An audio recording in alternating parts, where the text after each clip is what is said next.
And we're trying to save this young Trump administration, and I do think there is a crisis on many fronts. Is some of it of his own making? Art, XLM, you're on the air with the Drudge Report.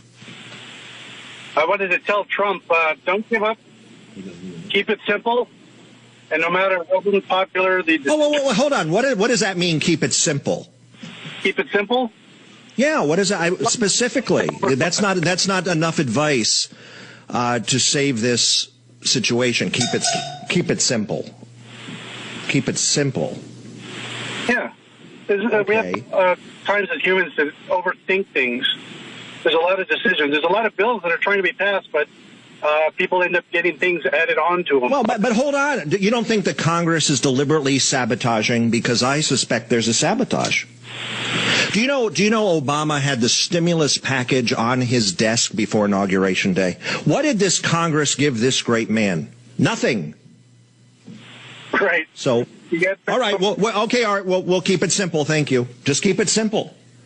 Well, I did. I brought you Chinese food. Well, more simpler as that. It is Matt Drudge here celebrating this 75th anniversary of this man.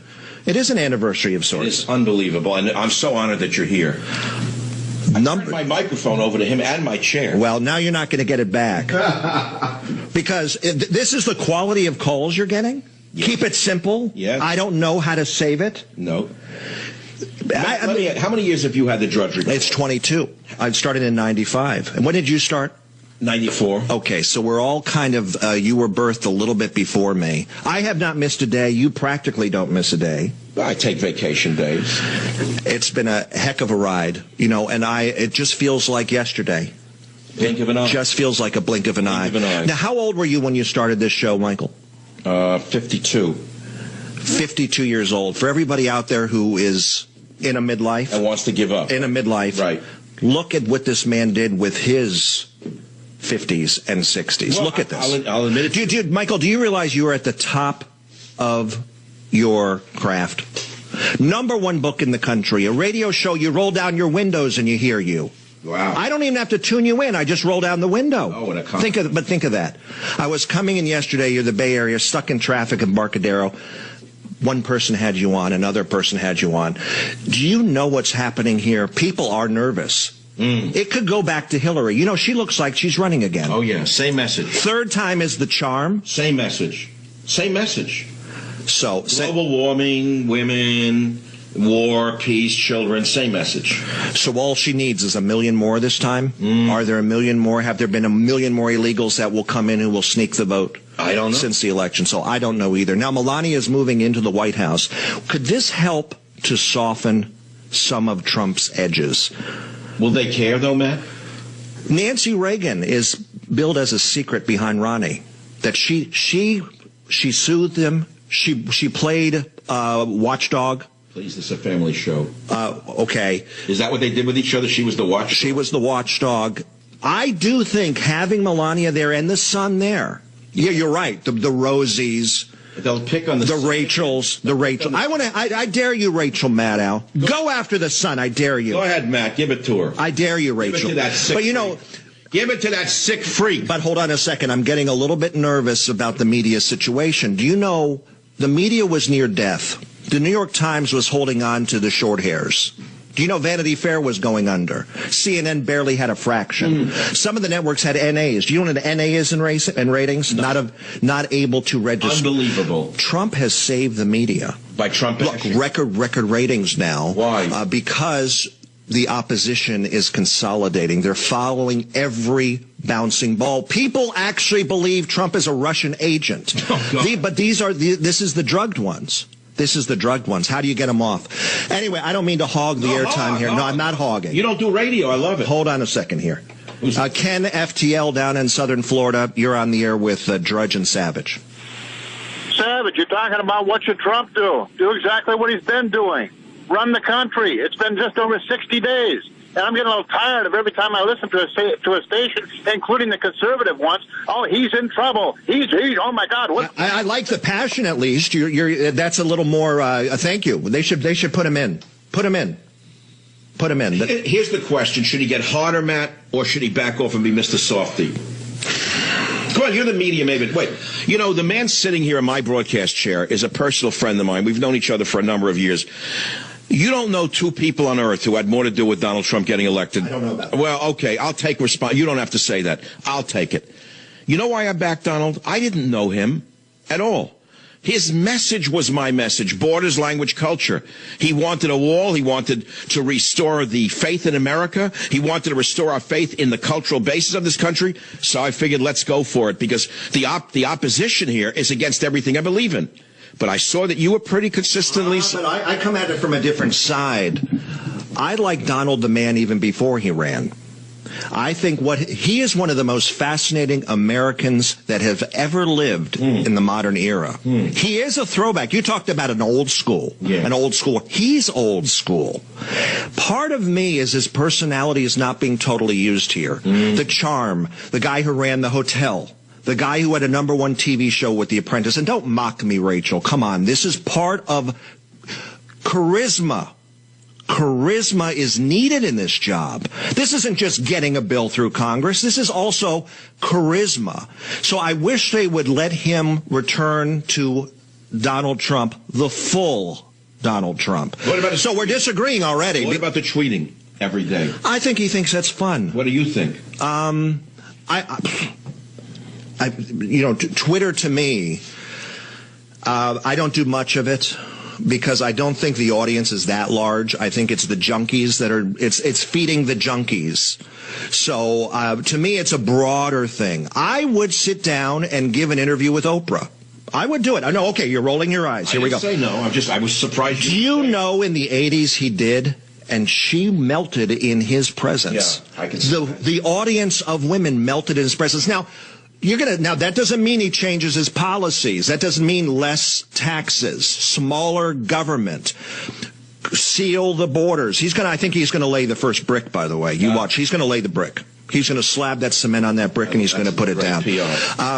But why not do a little bit more to reach out to the other half? Now, maybe I'm wrong. Maybe that's the Condoleezza Rice. You have been listening to the man who I affectionately call the Hearst of our time.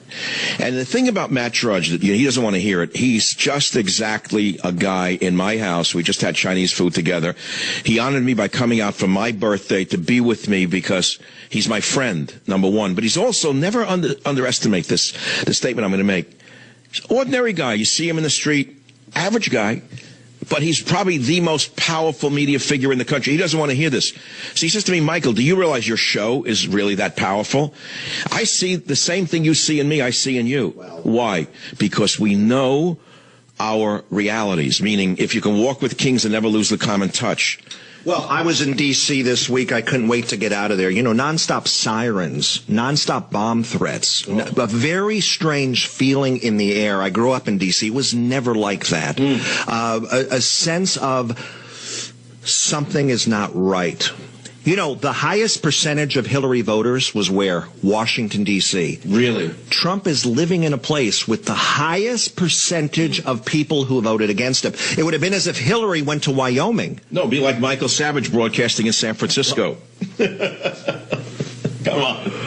So maybe it can work. It works. Maybe it can work. All right, early days, Rasmussen, who I trust, who was literally the closest in the general election. People don't realize that. Rasmussen actually got it right. He is showing danger for Trump. I don't think that's fake. I think he is showing danger. I think attacking the Freedom Caucus was calculated. To get something through the House, that still doesn't mean he can get it through the Senate. You've got McCain who's going to block. You've got Lindsey Graham who's going to block. So Donald Trump has been dealt a very bad hand here. Does the audience understand that? He has a bad hand. And that's just the way it is. Now, do you leave the casino altogether? Do you go to take a break? Does he take a break? You told me you think he should disappear for a while. Well, you know, Nixon wasn't in your face. Since when did the president become someone who was in your face daily? I wish he would just go to work. behind the scenes. Just go away behind the scenes and go to work. I mean, don't be so... But I think with after Bill Clinton, you had to be in the public face every day. You had to be part of the pop culture. Obama took it to new heights. The cover of People magazine every other week, or you're out of favor. I don't think President Trump needs to be out front every day saying something. I think we would respect him if he got serious things done, and the end result, you judge the tree by the fruit. You're listening to the Savage Nation, and we have a very important guest. He's just left the theater. He's done more than I ever thought he would do. He honored me by coming here, but he also is extremely private, and I implored him, after stuffing him with Chinese food, to please say a few words to the audience. And he's so good-natured that he just did it.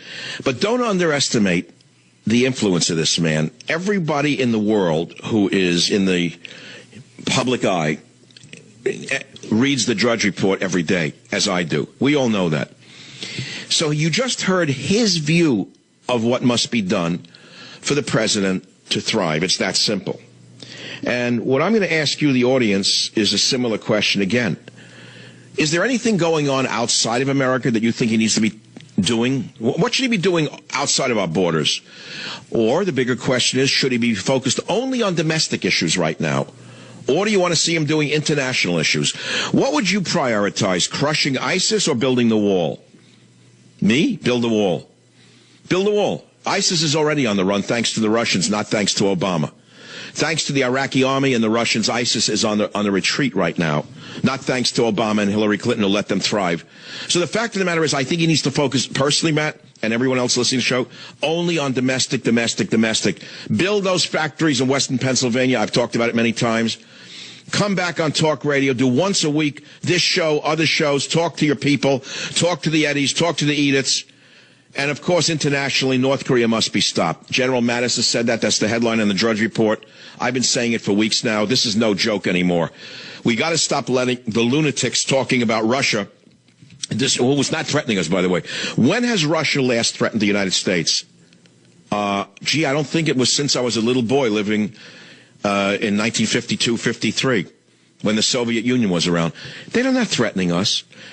North Korea is threatening to nuke us. And the psychotics in the media, the nutcases, the front men, the upchuck Todds, what they're talking about is Russia, not North Korea. It just shows you that William Blake, the poet, was right when he said, the eye that alters, alters all. Well, my eye is not altered. It's focused. I'm Michael Savage. I'll be right back.